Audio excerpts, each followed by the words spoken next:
بدترین عذاب عربوں پر آیا کھڑا ہے، سروں پر ٹنا ہوا، بدترین ایسی جنگ ہونی ہے الملحمۃ العظمیٰ، جس کو کہ میں بھی آپ کو گواہی پیش کر دوں گا، جسے کہا گیا دی لاسٹ کروسیڈ۔ بش نے بھی کروسیڈ کا لفظ بول دیا تھا، پھر واپس لیا اس نے۔ نکل جاتی ہے جس کے منہ سے سچی بات مستی میں، فقیہ مصلحت بھی سے اور رندے بادہ خار اچھا، کروسیڈ کہہ کر پھر واپس لیا۔ یہ کروسیڈ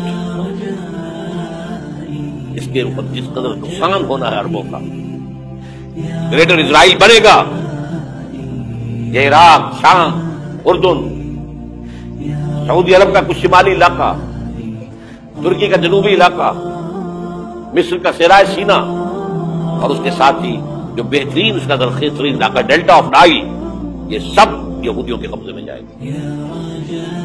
اس کو حدیث میں کہا گیا الملحمۃ العظمیٰ۔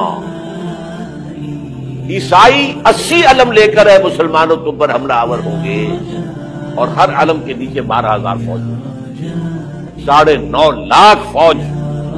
یہ نیٹو کی تیاری کس کے لیے ہو رہی ہے؟ جب یو ایس ایس آر کا خاتمہ ہوا تو پوچھا گیا تھا نیٹو چیف سے، اب کس لیے؟ تمہارا وہ دشمن تو ختم ہو گیا، اب ہمیں اسلامی فنڈامنٹلزم سے نمٹنا ہے۔ جانتے ہیں خطرہ یہی ہے، اب اسلام ابھر سکتا ہے، مسلمانوں کے سینوں کے اندر وہ آگ ہے، اوپر خاک اس طرح آ گیا ہے، تمہیں اٹھانا بیٹھنا، یہ اندر تو انگارہ ہے، اوپر سے راکھ ہے، اس سے دھوکہ نہ کھا جانا ان کے دلوں کے اندر۔ اور بش نے کہا تھا مسلمان چاہتے ہیں کہ ہسپانیہ سے لے کر انڈونیشیا تک نظام خلافت قائم کریں، اور میں حیران ہوا تھا کہ اس وقت کو ہسپانیہ کا خیال کیسے آ گیا، ہمیں تو کبھی آتا ہی نہیں، ہم تو بھول گئے، وہ تو 500 برس پرانی بات ہے جبکہ وہاں سے ہمیں نکال دیا گیا تھا۔ اگرچہ اقبال نے کہا تھا ہے ارض فلسطین پہ یہودی کا اگر حق، ہسپانیہ پر حق نہیں کیوں اہل عرب کا؟ ہسپانیہ میں تو 800 سال حکومت کی مسلمانوں نے، اور ابھی 500 برس ہی گزرے ہیں نا۔ یہودی تو ارض مقدس سے 2000 سال نکالے گئے، انہیں ناکہ آباد کیا گیا، عربوں کے سینے میں خنجر پھونک دیا گیا۔ وہ چھوٹا سا ملک جو چاہتا کرتا، کوئی پوچھنے والا نہیں۔ امریکہ جیسے اپنے بیٹے کی حفاظت کرے ویسے کرتا، اور حضور نے فرمایا ہے وہ جنگ جب ہوگی تو ایک باپ کے اگر 100 بیٹے ہوں گے تو 99 ختم ہو جائیں گے، ایک بچے گا۔ یہ حدیث ہے صحیح۔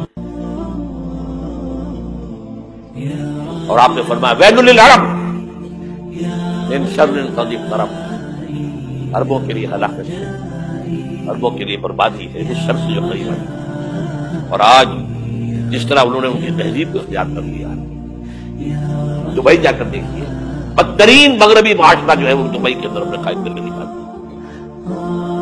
اب سعودی عرب اس راستے پر بڑھ رہا ہے، اور اس کے بعد نمبر 2 پر جو ہے ہم پاکستان ہیں۔ لیکن میں اس کے پہلی بات جو کہہ رہا ہوں وہ تو یقینی ہے، اس میں تو احادیث صحیح آمد ہے۔ اگرچہ اس کے بعد پانسا پلٹے گا، پھر حضرت مہدی کا ظہور ہوگا، حضرت عیسیٰ کا نزول ہوگا، اور وہ گریٹر اسرائیل گریٹر گریو یارڈ بنے گا یہودیوں کا، ایک ایک یہودی قتل ہوگا اور دفن ہوگا۔ یہ بات میں ہونا ہے، میں پہلی بات فرض کر رہا ہوں۔ وہ پانسا پلٹے گا جب پلٹے گا، ابھی جو سامنے ہے وہ کیا ہے؟ جس ملحمۃ العظمیٰ کہا حضور نے، جسے آرمگیڈون کہتے ہیں عیسائی۔ آرمگیڈون کی اگر کہیں جا کر آپ دیکھیں گے، آپ ڈکشنری میں مانی کیا لکھا ہے؟ A very big war which will be fought between the forces of evil and good before the end of this world. اس دنیا کے خاتمے سے پہلے خیر اور شر کی قوتوں کے درمیان بہت بڑی جنگ ہوگی، ارمجدون اسے کہتے ہیں عربی میں، اور ارمگیڈون اسے کہتے ہیں، اور یہ بائبل کی آخری کتاب کے اندر ہے، جو اس میں کہ مکاشفات یوحنا، ریولیشنز آف سینٹ جان۔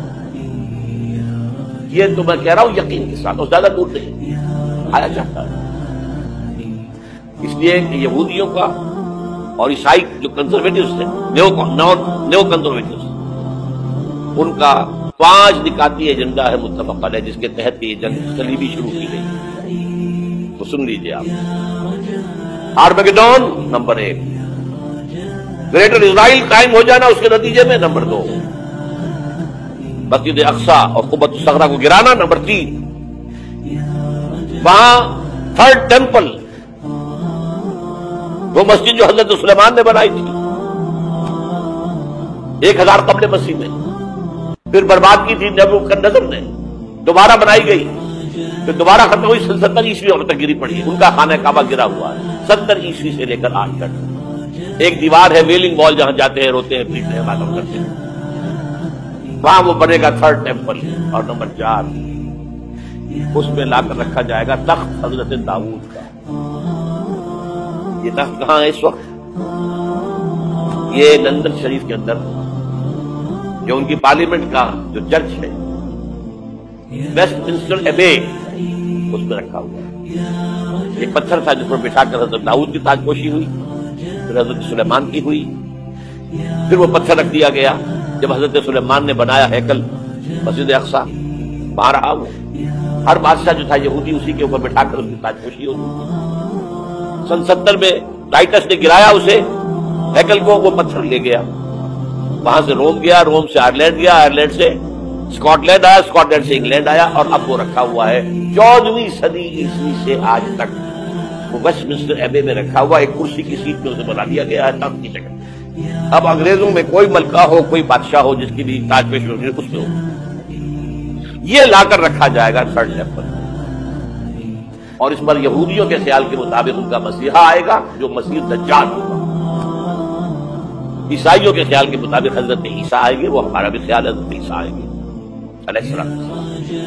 ہمارا یہ تو بات کی بات ہے نا، اس وقت بحث کر رہا ہوں، عربوں پر بہت بڑا عذاب، اور پاکستان کا معاملہ بنتا ہی ہے، میں یقین سے نہیں کہہ سکتا۔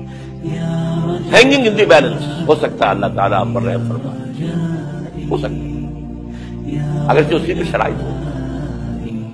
جمل کے مالک اگر بنا لیں موافق اپنا شعار، اب بھی جمن میں آ سکتی ہے پلٹ کر جمن سے روٹھی بہار، اب ہو سکتا ہے۔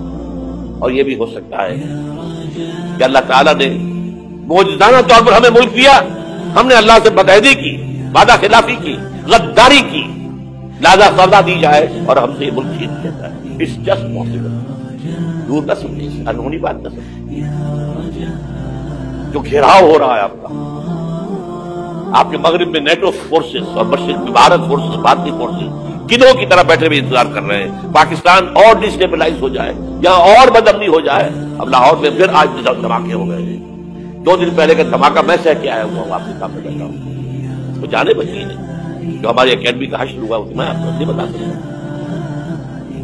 یہ سارا کیوں ہو رہا ہے؟ تاکہ یہاں بدامنی ہو جائے اور ہمیں جواز مل جائے، مغرب سے نیٹو فورسز داخل ہو جائیں، مشرق سے بھارتی فورسز آ جائیں، اور ہمارے ایٹمی دام توڑ کر اور پھر ہمیں بھارت کے سامنے ڈال دیا جائے، نو ڈو ایز یو لائک۔